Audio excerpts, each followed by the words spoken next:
wabarakatuh. Hello everyone, my name is Farhan Nasya Akanto. I am from 7.1.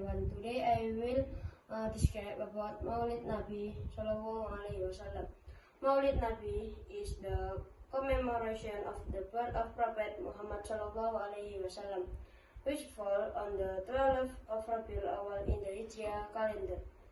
This commemoration is an important moment for Muslims to remember and honor the birth of Prophet Muhammad Sallallahu Alaihi Wasallam, who brought the light of Islam and become a role model for humanity.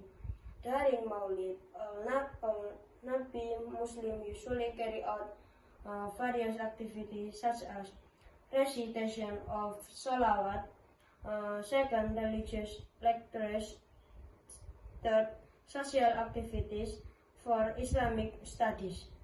Maulid Nabi become an opportunity for Muslims to strengthen their love and devotion to Prophet Muhammad SAW, and to increase their faith and righteous deeds by commemoration Maulid al-Nabi. Muslims are exhorted to emulate the noble character and teaching of Prophet Muhammad SAW in their daily life, such as honesty, trustworthiness, patience, and compassion towards others.